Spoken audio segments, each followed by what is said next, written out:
Hi, welcome to your astrology forecast for November 13th to November 19th, 2014. So, on November 13th, Mars in Capricorn sextiles Chiron in Pisces, and they both in conjunct the moon in Leo, creating a yod. So, the moon in Leo is really asking us to use our emotions in our creativity and to really have fun with our creativity. While Mars in Capricorn and Chiron in Pisces are asking us to get to work as well as look deeper within ourselves and be ready to let go of anything that needs to be let go of so that we can really access that creativity.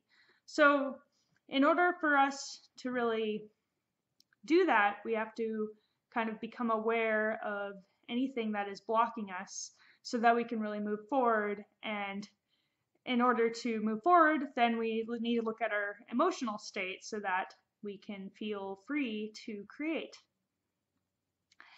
And that, yeah, that's that. Okay, so the Sun in Scorpio squares Jupiter in Leo. So the Sun in Scorpio is also asking us to look deeper within ourselves and to let go of old things that do not serve what we're really trying to do in this world or who we're trying to be, really. Scorpio forces us to look at our darker aspects so that we may transform them and look at our subconscious tendencies and also our subconscious desires. And so if you look at those deeper desires and also those subconscious tendencies that sometimes self-sabotage, then we can really access a deeper part of who we are and who we want to become in the world. So we can really transform and be more of ourselves.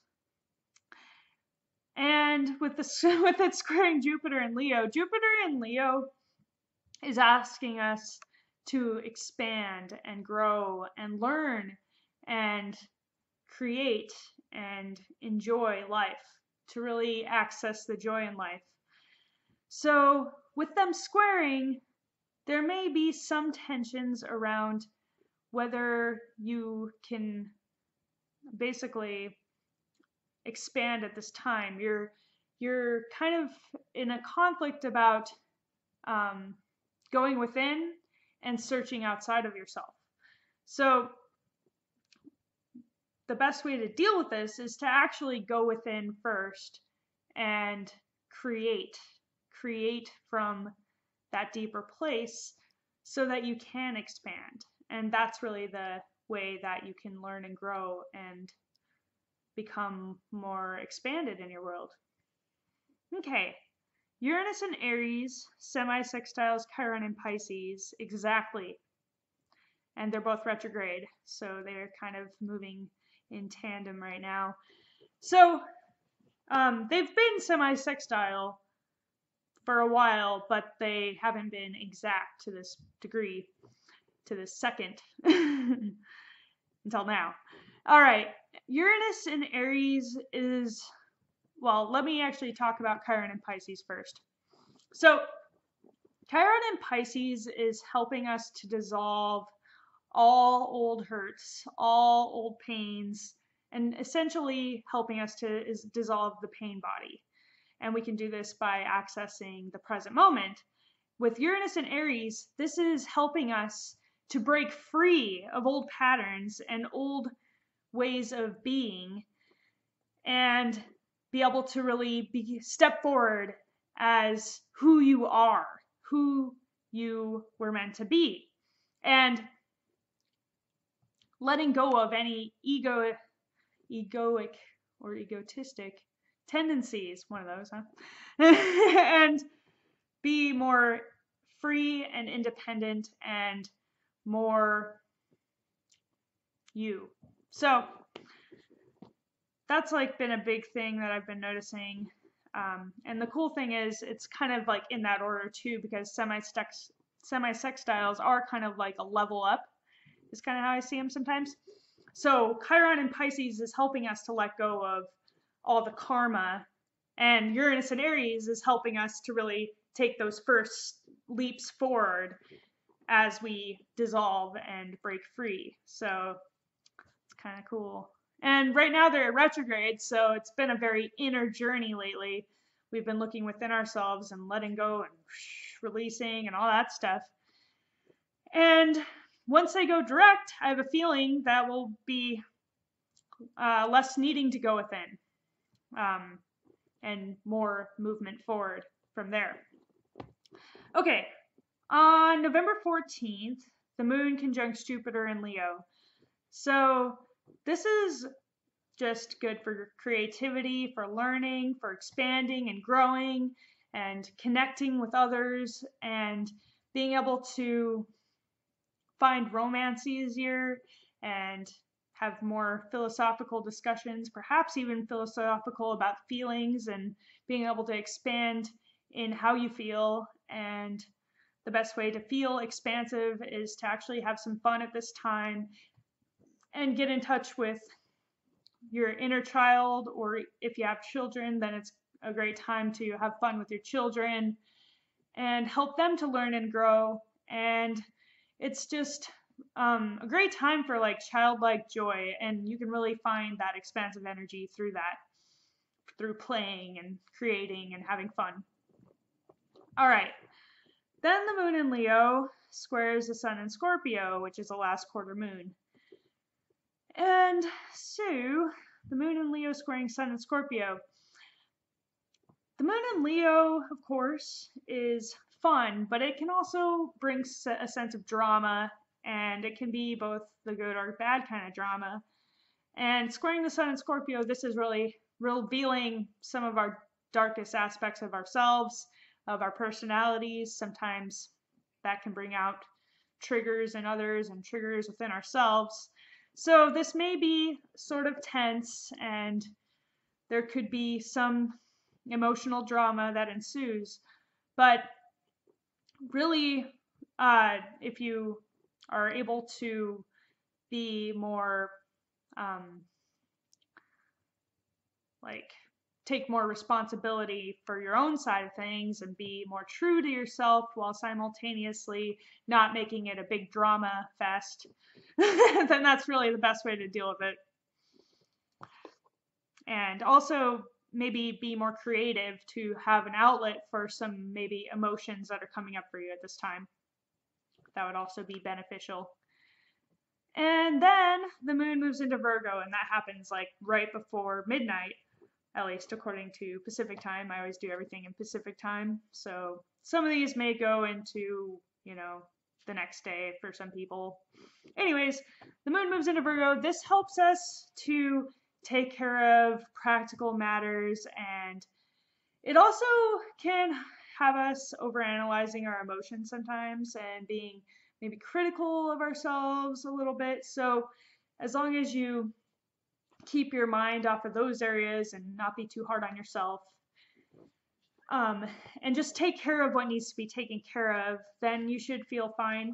And it's important also to take care of your body on this day and eat healthy and perhaps exercise as well, and that should help you feel better as well.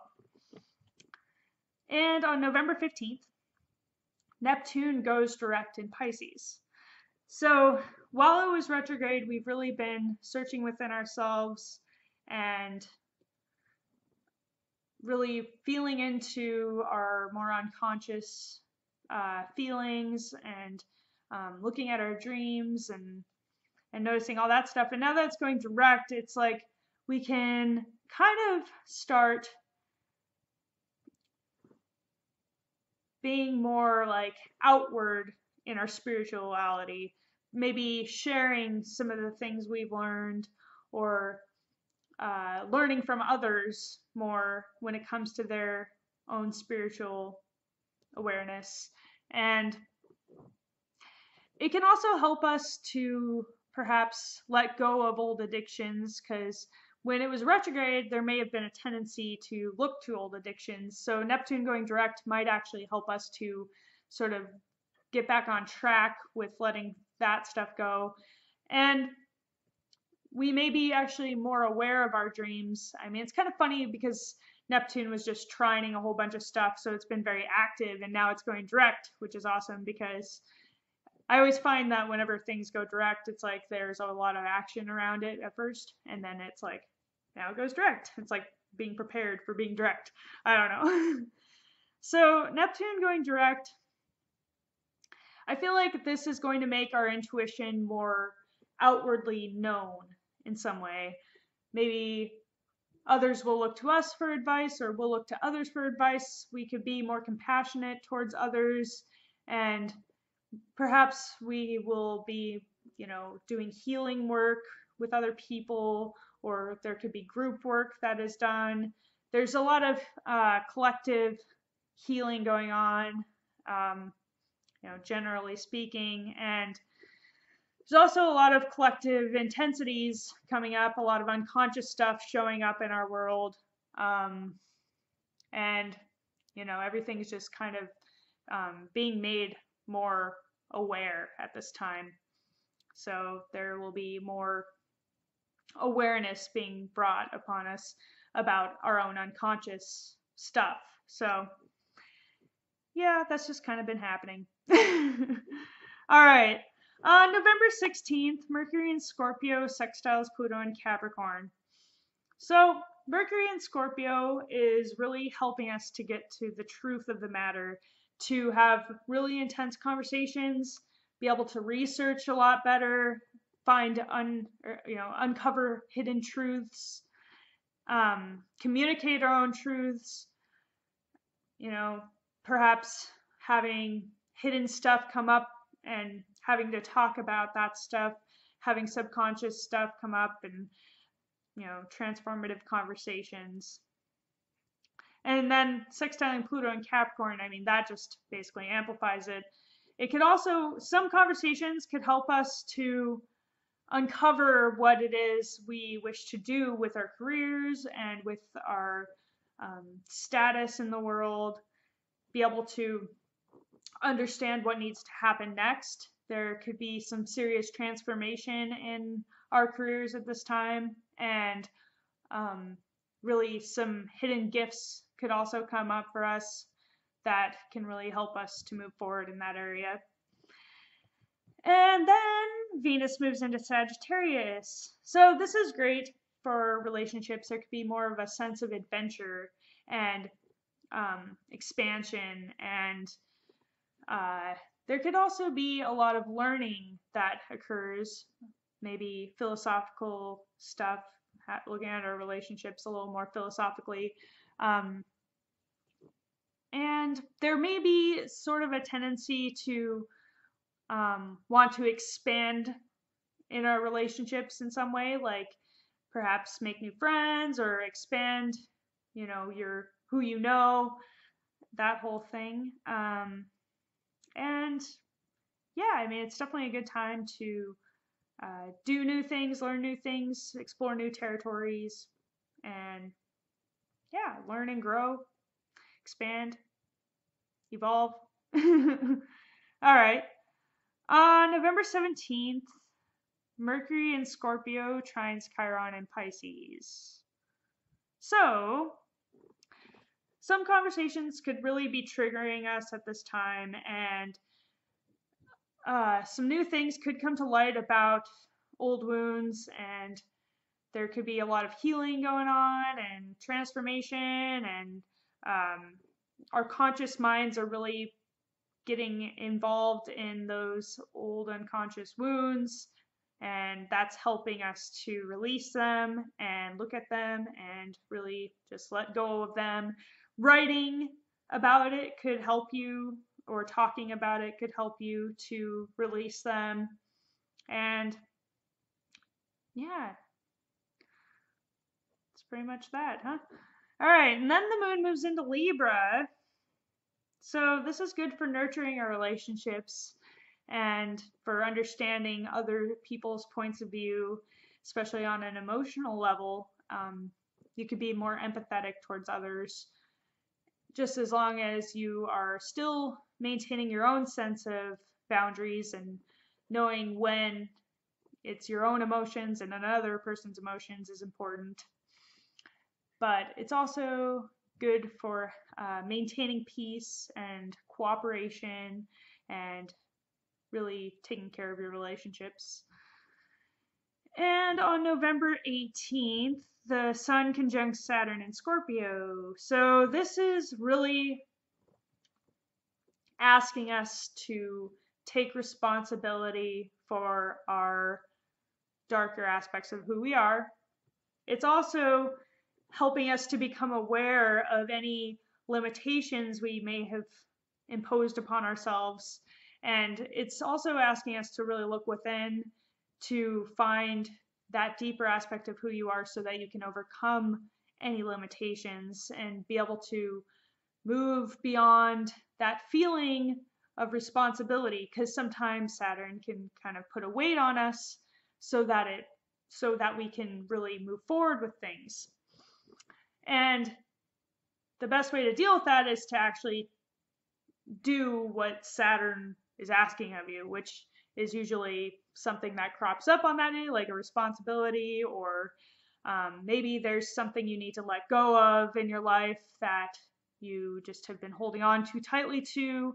Saturn also forces us to let go of things that we think are good for us, that that are like the things we should do. Sometimes we need to let go of some things that we think we should do and really focus on something that is more real for us, something that's more true for us. And it also kind of brings down to earth certain, ideas or whatever, really testing things out and testing and really forcing you to walk your talk. So if you've been, thinking about doing something or talking about doing something and you haven't actually done those things, then it could be asking you to really start doing what it is that you've been talking about doing. And yeah, really, especially with it being in Scorpio, it's asking you to transform who you are and be more mature in the world, be more true to yourself as well, and to let go of anything that is keeping you from being true to yourself. Okay, the moon in Libra opposes Uranus and Aries, and they both square Pluto in Capricorn, creating a T-square. So, of course, we've talked about this quite a bit. I've talked about this quite a bit. The moon in Libra opposing Uranus and Aries is creating tensions about how much of yourself to give in relationships and how much you need to be true to yourself without hurting others. So Uranus wants to be free, independent, and very radically true to yourself, which is awesome. But you also want to be mindful of others. The moon in Libra wants to keep the peace, maintain your relationships, and keep the harmony going and all that stuff, and can be somewhat self-sacrificing when it comes to relationships. So being true to your own feelings is important, and doing it in a way that doesn't hurt others is also important. With them both squaring Pluto and Capricorn, Pluto and Capricorn has been revealing very much about the systems in our world, the careers we have, and what, kind of our resources as well, revealing like what we consider resources to be and how we go about getting those resources. And we're needing to really transform that in our world. So bringing this together again, Moon in Libra could be that we are thinking of the others in our lives. That's one reason why we might be doing something in our career that doesn't really help the planet necessarily. And then Uranus and Aries is kind of asking us to really become more independent and true and real, and like it's giving us a lot of insights, and it's making us more aware of what needs to change. Pluto in Capricorn is like, all right, this is the areas where everything is flawed, and we need to transform what it is we're doing as our careers so that we're not harming the planet and so that we're not harming each other. And I guess it's just bringing up a bunch of tensions about that stuff, I guess. So just being aware of what you are doing, and also realizing that you don't have to necessarily stay in the areas that might be doing these things. You don't have to necessarily do that. That you do have a choice in the matter. You can create your own life. And I know that's kind of like hard. It's way easier said than done. But working towards being more true to yourself and being more mindful of, what causes, what could be causing this harm to our world, and doing what you can to not cause harm to our world is really the way that can be better, or the world can be better if we all do what we can. Anyways, I don't mean to get all preachy and stuff, but hey. All right, November 19th. The moon conjuncts the North Node in Libra. All right, so this is helping our relationships to evolve and to help ourselves be more true to our emotions, help us to get back on track with how we're feeling and following our feelings when it comes to our relationships, and learning how to be in partnership, learning how to grow through partnership with others, and also learning how to grow through peacefulness, love, harmony, and looking at two sides or more than that, or looking at the whole picture. But Libra tends to weigh out, two sides. So could be kind of like looking at both sides kind of thing. And then after that happens, the moon moves into Scorpio. So some deeper stuff is coming up for us on this day, deeper emotions that need to be transformed, and subconscious emotions and all of that, Triggers could occur, subconscious triggers. Other people might trigger you, you might trigger other people. Just know that that's happening, and that it just calls for you to look within yourself to see if there's that scorpion venom within yourself that needs to be let go of and released and transformed and all that stuff. Okay, thanks for watching this video. I hope you liked it. And if you did, let me know by liking, subscribing, commenting, and sharing. Okay, have an awesome week, and I'll talk to you soon.